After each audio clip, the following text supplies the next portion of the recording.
Хочу напомнить, что наша страна также располагает различными средствами поражения. El fantasma de una guerra nuclear ha revivido con las recientes amenazas de Putin por desatar el comienzo de una guerra nuclear en Ucrania, lo que ha causado reacciones ya en todo el mundo. And I wonder, Mr. President, what you would say to him if he is considering using chemical or tactical nuclear weapons. Don't. It will change the face of war, unlike anything since World War II.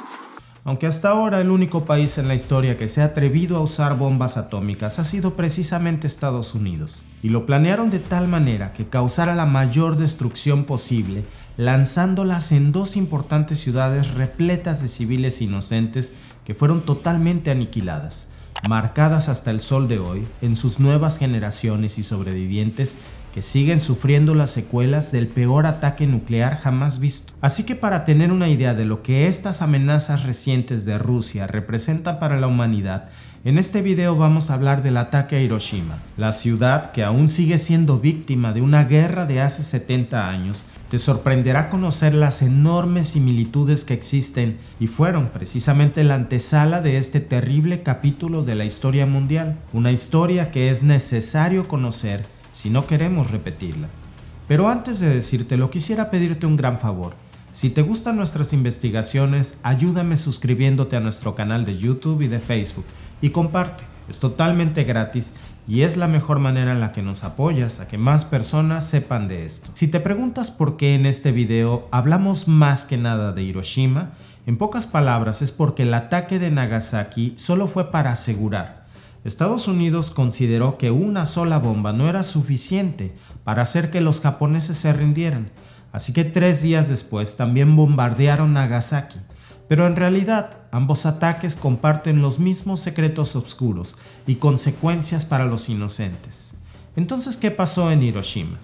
Como sabes, la Segunda Guerra Mundial terminó en mayo de 1945 cuando Alemania se rindió oficialmente y las potencias aliadas, Estados Unidos, Reino Unido, Francia y la URSS, comenzaron a negociar qué pasaría con Europa en ese momento. Pero la guerra no terminó del todo cuando Alemania perdió, porque en Asia, Japón y Estados Unidos seguían luchando diariamente.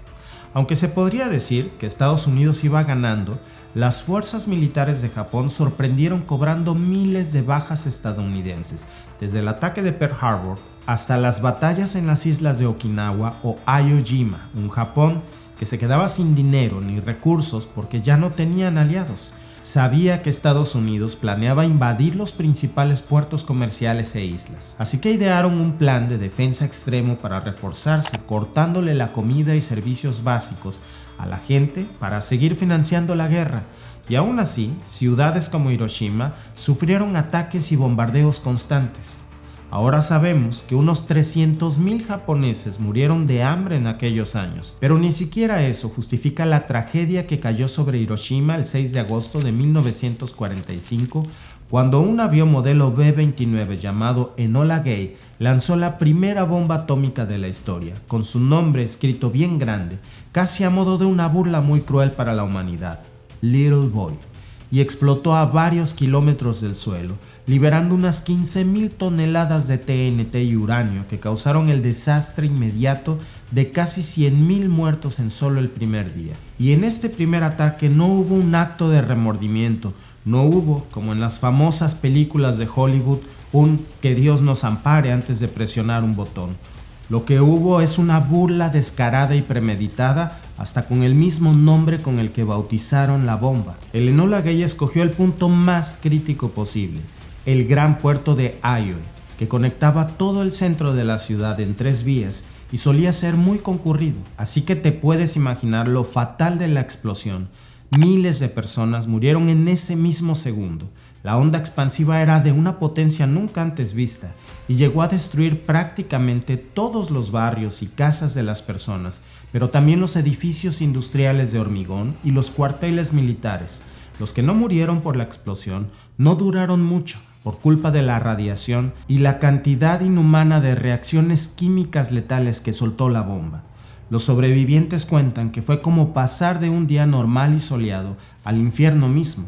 gente con quemaduras, amputadas, atrapados en los escombros y suplicando ayuda en sus momentos finales. Y ese infierno continuó por más de una década, en la que la ciudad vivió entre ruinas y radiación, matando en total a más de 200,000 personas de mutaciones y enfermedades a largo plazo, como cáncer, leucemia, abortos, discapacidades físicas y mentales. La explosión atómica fue grave, no solo por la magnitud, también porque destruyó la mayoría de los hospitales, estaciones de bomberos, centros de ayuda humanitaria, y con la radiación activa fue muy difícil para los organismos de afuera, como la Cruz Roja por ejemplo, poder intervenir de inmediato para ayudar a las víctimas. Hay muchas fotos impactantes de pacientes con quemaduras y cicatrices en todo el cuerpo. Personas recorrieron las ruinas entre llanto y dolor, y restos humanos olvidados y mucho más. La escena persigue a la mayoría hasta hoy.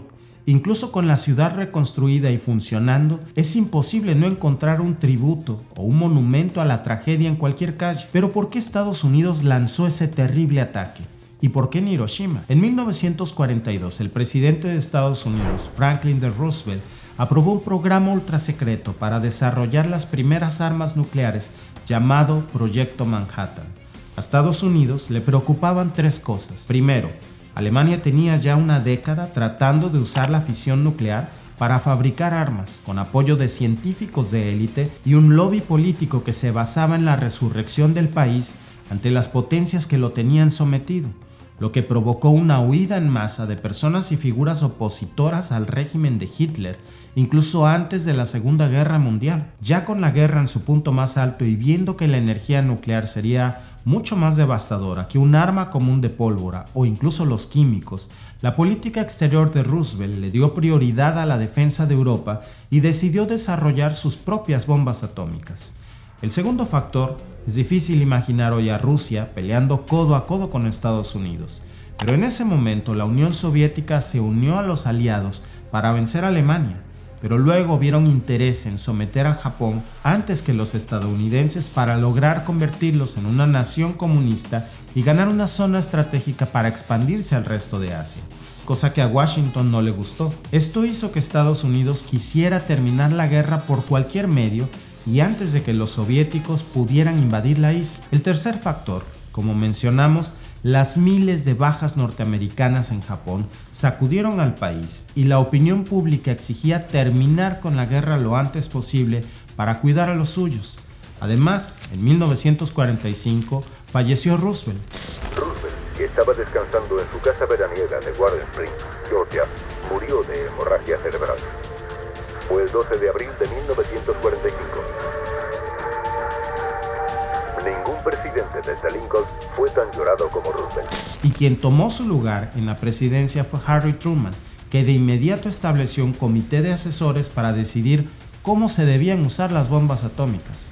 Roosevelt quería usar las bombas atómicas como moneda de cambio en una negociación por la paz, pero Truman pensaba que lanzar la bomba sería más efectivo para obligar a Japón a rendirse y además enviar un mensaje a la URSS: no te metas con nosotros. En este famoso comité estaban tres personajes relevantes que dieron el sí a bombardear Hiroshima: Leslie Ree Groves, coronel del ejército del Frente del Proyecto Manhattan; Henry Stimson, secretario de guerra; y Robert Oppenheimer, principal director del laboratorio en Los Álamos donde se crearon las bombas. Era casi unánime que las bombas debían usarse, pero la cuestión era cómo y dónde. No había ninguna garantía de que lanzar la bomba en una zona desierta de Japón fuera suficiente para meter miedo y lograr que se rindieran, así que hicieron un listado de ciudades con alta relevancia militar y comercial. Kokura, en donde se fabricaba y suministraba casi toda la munición al ejército japonés; Yokohama, la principal ciudad productora de acero y derivados para construir vehículos de guerra y aviones, pero también donde operaban las grandes refinerías de petróleo; Niigata, sede industrial con gran producción de materia prima y también un importante puerto comercial; Kioto, que fue la capital de Japón por muchísimos años y era uno de los puntos comerciales claves con una enorme población. Si te fijas, al principio, ni Hiroshima ni Nagasaki eran posibilidades, pero sucede que ciudades como Kioto o Tokio eran tan vitales para el país que atacarlas más bien hubiera provocado que Japón nunca se rindiera. Además había otro factor clave, el clima. La bomba debía lanzarse con un día despejado, porque si había lluvia o mucho viento, eso hubiera cambiado el flujo de la explosión y la radiación se habría esparcido a otros lugares. Todo esto estaba fríamente calculado desde las pruebas del proyecto Manhattan, cuando lanzaron bombas en el desierto de Nuevo México y en campos abiertos de Oak Ridge, Tennessee, pero ni siquiera entonces estimaron tanta destrucción como en Hiroshima. Es más, muchos de los científicos involucrados en el proyecto al final no sabían para qué estaban trabajando en sí. Era un secretismo total, al punto que los obligaban a pasar por detectores de mentira y firmar acuerdos de confidencialidad. Y lo lógico, cuando vieron las consecuencias, comenzaron a pedir explicaciones y a presionar al gobierno de Estados Unidos. Pero no solo los genios que inventaron las armas atómicas, también los organismos diplomáticos mundiales que tomaron mayor protagonismo después de la guerra. El mundo entero se encargó de recordarle a Estados Unidos por siempre un desastre que quizás no era necesario. Pero ¿por qué escogieron Hiroshima? Supuestamente porque era una ciudad portuaria con importantes instalaciones militares como el cuartel general del ejército y las industrias que abastecían al resto de escuadrones en la guerra.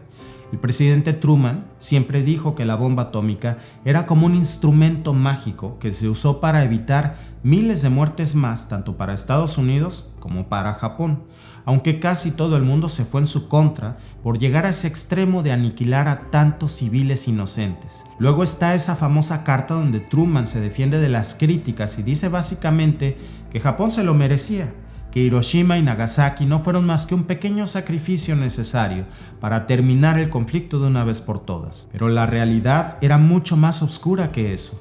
Hoy se sabe que a pesar de la importancia militar de Hiroshima, la ciudad era un vibrante punto de vida familiar con casi 500,000 de habitantes, así que es obvio que la gran mayoría de víctimas fueron niños, mujeres, civiles inocentes, y más cuando la bomba detonó sobre el centro de la ciudad y no en el cuartel general o en los muelles de carga, por ejemplo. Como te dije, el comité y los altos mandos llevaban planeando el ataque exhaustivamente, y había cuestiones morales sobre derrochar sangre, sí. Los memorándums internos del proyecto Manhattan revelan que todo era silenciado e ignorado, y cuando el desastre ya estaba hecho, se quiso racionalizar y justificar, con la típica frase de Hollywood de "que Dios nos ampare". Pero Estados Unidos lanzó la bomba porque su red de inteligencia concluyó que tanto Hiroshima como Nagasaki eran objetivos militares, que había razones de peso, pero también un motivo de venganza. El plan de defensa japonés que permitía, por ejemplo, ejecutar prisioneros de guerra estadounidense y lanzar ataques suicidas, como los famosos pilotos kamikaze. Por eso Estados Unidos quiso golpear en lo psicológico para obligar a los japoneses a rendirse, acabando directamente con ciudades y poblaciones enteras en muy pocos días. Y terminó funcionando, pero ¿a qué costo? A partir de Hiroshima, los organismos para la paz mundial se hicieron más presentes, sobre todo cuando los soviéticos desafiaron directamente a Estados Unidos en una carrera nuclear, con sus propios programas y bombas de prueba. Y claro que Estados Unidos abrió esa puerta para que las potencias buscaran desarrollar armas nucleares como un instrumento de defensa. Y más pronto que tarde se supo la realidad de toda la catástrofe causada en Hiroshima. Así que ahora, los países con pasado sangriento debían estar preparados para un nuevo conflicto más industrial y a mayor escala. Y aunque ningún país hasta la fecha ha vuelto a usar armas nucleares para la guerra, te dejo este dato que preocupa a los activistas y a la gente de la ONU.